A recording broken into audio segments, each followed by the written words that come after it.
Hello, I'm Alon Burstein, visiting assistant professor in the Department of Political Science and Israel Institute fellow at the University of California, Irvine, here to bring you the summary of the last 24 hours of the Israel-Hamas war. It is currently the eve of November 30th, 2023 in the United States, the morning of December 1st, 2023 in the Middle East.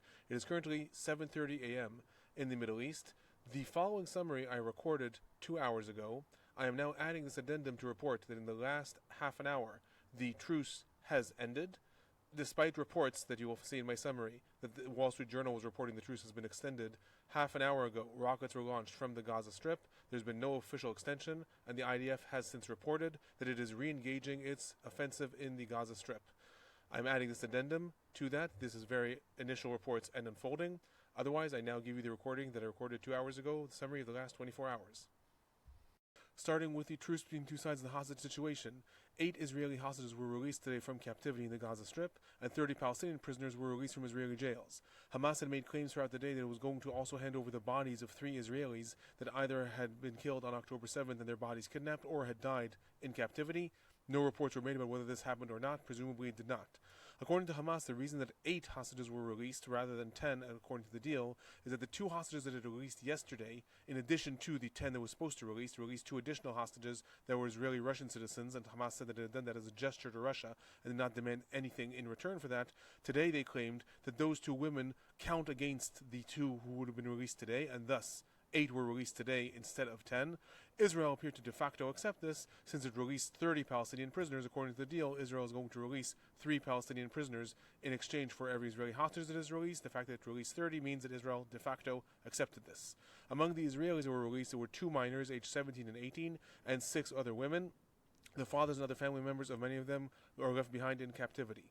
Among the Palestinians who were released from jail, 8 women were released with Israeli citizenship. All of them were arrested since October 7th on charges of incitement for terrorism and other things related to online violence, and 22 male minors were released. They were all arrested from the West Bank as well. Among the Israeli hostages who were released, 2 were released separately from the other 6. They were reportedly released in the north of the Gaza Strip in Gaza City. According to Al Jazeera, this actually happened in Palestine Square, which is a main region in the city, and 6 others were released from down south. Relating some of the additional details, either about the hostages who were released or those who were released in the last several days, among those released today was Mia Sham. She was the first person to be shown in a video from captivity. Hamas showed her in a video several days after the war started. There it showed that she had been injured in her arm and was being treated. After her release today, she reported that the surgery on her arm that she needed as a result of injuries incurred on October 7th were done by a veterinarian in the Gaza Strip. In addition, responding to the release of Russian citizens, Russia today, the Russian Foreign Ministry, welcomed the statements of Hamas leadership and expressed appreciation for Hamas in releasing Russian citizens. Hamas had also stated it was going to release more Russian citizens in the coming days. Relating to the Bibas family, I've reported about them several times. This is a family that includes the youngest babies that have been kidnapped. They are currently the last minors of the hostages. There's a 10-month-old baby and a 4-year-old child and 2 parents. Hamas had stated in the last several days that the mother and 2 children had been killed in a bombing. This is unconfirmed as of now. Hamas today released a video of the father of the family. In it, he is shown 19 seconds in which he states that his wife and 2 children were killed in the bombings. And in it, he is chastising Netanyahu and crying, asking Netanyahu to release him and bring his family back to burial in Israel. He explicitly states, I'm quoting, "Bibi, you bombed my family, you killed my wife and children, everything I had in life. The minimum you can do is return me and them home, so they can be buried in Israel. I am begging you, bring me and my wife and children home. Please, I am begging you." In the video, while he is shown saying this and crying, there is a picture in the corner of his wife and children. Pictures have been circulated across social media prior to their kidnapping on October 7th. Moving on to the future of the deal, again, there were conflicting reports throughout the day. However, the Wall Street Journal reported at 4:45 in the morning in the Middle East that the truce has been extended yet again for another 24 hours. This happened, again, as I'm stating, an hour and a half ago, and that 10 more Israeli hostages are due to be released tomorrow. According to the terms of the deal, these will include now either exclusively women or, if the Bibas family is still alive, women and the 2 children. In Israel, there is growing assumptions that tomorrow, Friday, is going to be the last day of the truce, and that fighting is going to resume at most on Saturday. There are currently dilemmas in Israel in the political establishment regarding how to proceed if Israel should move on to the next phase of the deal, to involve releasing elderly men. Qatar is pressuring Israel to do this, or if Israel is going to return to the fighting and quote-unquote negotiate under fire in order to put more pressure on Hamas to get to better terms of a deal should one come in the future. Egypt today announced that both it and Qatar are trying to extend the truce by several more days, and Mark Regev, who is the Prime Minister Netanyahu's spokesperson, stated to CNN that Israel will agree to extend the truce every day that Hamas agrees to release 10 live hostages. I will note that despite Mark Regev's statements, this actually cannot happen. In Israel, the government agreed to this truce, and it has a maximum of 10 days. If the government is to agree to another deal, another truce, it will have to be brought before cabinet again in order to be approved. Moving on to the ongoing fighting in the Gaza Strip. The truce was violated several times throughout the day. Iron Dome today, Israel's aerial defense system, was activated against a quote-unquote suspicious identification in the area of Netivot. The IDF stated that it is unclear what that is and is being analyzed. In addition, half an hour ago at 5:45 in the morning in the Middle East, a rocket was launched towards Sderot and the surrounding Gaza area and was intercepted. Those were the violations that happened in the last 24 hours. Relating to the ongoing fighting that may happen as of Saturday, Israeli Defense Minister Yoav Gallant today held a press conference with Secretary of State Antony Blinken, in which he stated, and I'm quoting, "We are going to fight Hamas until we win, no matter how long it takes. This is a just war, defeating Hamas, the ISIS of Gaza, and returning all the kidnapped people home." According to leaks that then came out of the War Cabinet, there was a special meeting of the War Cabinet today, in which Antony Blinken participated as well. Blinken asked, how long is the war going to go on? Minister of Defense Gallant answered, "Our commitment to victory is not dependent on time. Victory is returning the hostages and a complete dismantling of Hamas's military and governing abilities. It will not take weeks, but rather months." Blinken reportedly responded, "I am not sure you have months." He added that there cannot be a repeat in the south of the Gaza Strip of what happened in the north, emphasizing that substantial civilian casualties will narrow the time Israel's friends can protect them internationally. According to further reports, Blinken explicitly stated that if Israel does not minimize civilian casualties in the south, it will have weeks rather than months, and Blinken applied a lot of pressure on the War Cabinet that Israel not return to its massive aerial bombings in the south as it did in the north. Moving on to the humanitarian situation in the Gaza Strip, the IDF coordinator reported today that the agreed-upon contingent of humanitarian aid trucks entered the Gaza Strip. This involves 200 aid trucks carrying food, water, and medical supplies, 4 fuel trucks, and 4 cooking gas trucks. According to the IDF coordinator, they all managed to enter the Gaza Strip in the last 24 hours. The Palestinian Red Crescent stated today that 1,132 trucks have entered the Gaza Strip since the truce began.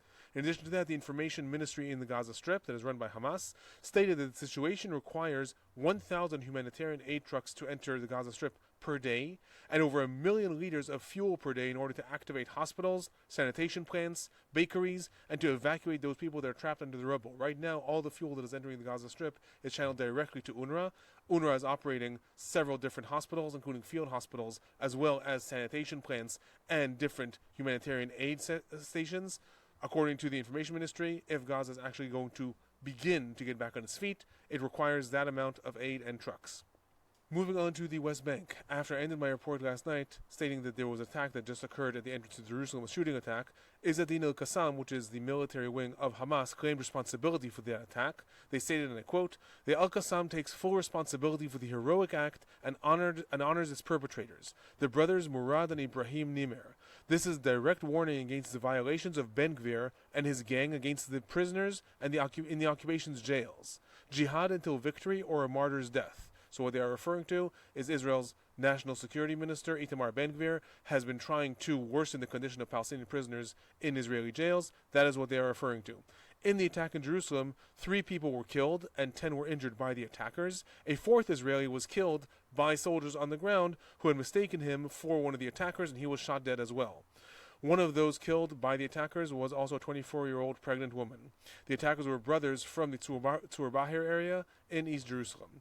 In addition to that, in the West Bank, there was a ramming attack that occurred today when a car rammed into a military checkpoint in the Jordan Valley, specifically near the Bekaot checkpoint. 2 soldiers were later injured and the attacker was killed. After that, there was also an attempted attack against settlers in the West Bank. A shooting attack was carried out by a car against an Israeli car near Migdalim. No injuries were reported in that. Regarding IDF activity, there's substantial IDF activity reported in Tulkarm refugee camp, Hebron, and the surrounding villages. There were some confrontations there, and 23 Palestinians are reported arrested. According to the Palestinian Health Ministry in Ramallah, not the one in the Gaza Strip, a 21-year-old Palestinian was killed in the Baituniya area in the last 24 hours. This is an area near Ramallah.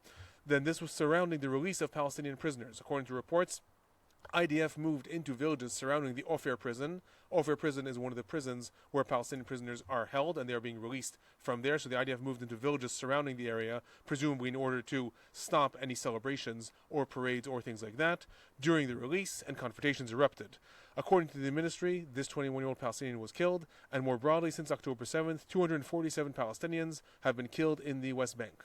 Moving on to the north of Israel, southern parts of Lebanon. After the days of calm, today there was a suspicious target that was identified by Israel's aerial defenses launched from Lebanon. Rockets were sent in order to intercept it. This happened in the areas around Dovev, Matat, and Sasa. The object was intercepted. The IDF did not report what it was. According to UNIFIL in southern Lebanon, they stated to Reuters that Israel had returned fire to southern Lebanon. However, the IDF denied this and said that they were not returning fire to any areas in southern Lebanon. Moving on to some of the regional developments today, there were substantial explosions reported in Sana'a, which is the capital of Yemen, an area that is controlled by the Houthis. Some reports indicated that there were two separate explosions, and the Saudi Al-Hadath network then stated that they occurred in a closed Houthi military zone. Local sources in Yemen reported to several different news outlets that a Houthi weapons warehouse in Jabal Atan was attacked with missiles. Houthi sources following this stated that the explosions originated from a gas station near a weapons warehouse, and Hazem al-Assad, who is a Houthi political leader, tweeted in Arabic and in Hebrew and stated that the explosions were the result of old weaponry left behind from previous battles near a wooded area. It is extremely important that he tweeted this in Hebrew also, because this appears to be a direct response if there was any consideration or thinking that this may have been an Israeli military response. He's explicitly speaking to Israel and to Israeli society, saying Israel did not manage to launch missiles into Yemen. This was a local explosion that happened. Moving on to some of the political and general trends in the last 24 hours. In the press conference given by Secretary of State Blinken in Israel, he also stated, and I'm quoting, "We will not stop until everyone has returned home," referring to the hostages. Concurrently, we are increasing humanitarian aid to Palestinians in Gaza, and we have set up mechanisms to double the amount of trucks entering. Prime Minister Netanyahu promised that Israel will return to military operation the moment Hamas stops releasing hostages. Israel has the right to do everything to ensure the October 7th massacre does not happen again. Hamas does not control Gaza and will not have the capabilities to repeat that. So again, while Blinken is putting pressure on Israel in the war cabinet to severely limit its operations and ensure the safety of all civilians, in the press conference he did express the United States' support that Israel has the right to continue its operation against the Gaza Strip. In addition, Secretary of State Blinken also traveled to Ramallah and met with Palestinian Authority Chairman Mahmoud Abbas, in which they discussed humanitarian aid to the Gaza Strip and maximizing humanitarian truces. In addition, Blinken, in this meeting with PA Chairman Abbas, condemned settler violence in the West Bank and emphasized the U.S. commitment to taking practical steps leading towards the future Palestinian state. In other political developments, Israeli President Herzog today traveled to the United Arab Emirates. There he met with President Sheikh Mohammed bin Zayed Al Nahyan. In the meeting, he emphasized the humanitarian duty of all nations and regional leaders to work towards bringing the hostages home, and asked the UAE president to throw his weight into it. Other political developments, the Spanish Prime Minister Pedro Sanchez today stated that he is dubious that Israel is obeying international humanitarian law due to the number of deaths in the Gaza Strip. In Israel, there was vast political condemnations of his statements, and Israel recalled its ambassador from Spain for consultations. And finally, the chief prosecutor of the ICC, Karim Khan, is visiting the southern parts of Israel today. He will also visit Ramallah later on in the day. He explicitly stated that his visit does not have any political implications, and he's simply trying to see what happened on the ground. Moving on to speculations regarding the future of the Gaza Strip, more reports came out from the War Cabinet today in the meeting with Secretary of State Blinken. Apparently, when discussing the day after, Blinken was heavily dismayed that Israel seemingly does not have its plan for who's going to govern the Gaza Strip after. Antony Blinken emphasized that the best way to kill an idea is to bring another idea in its place.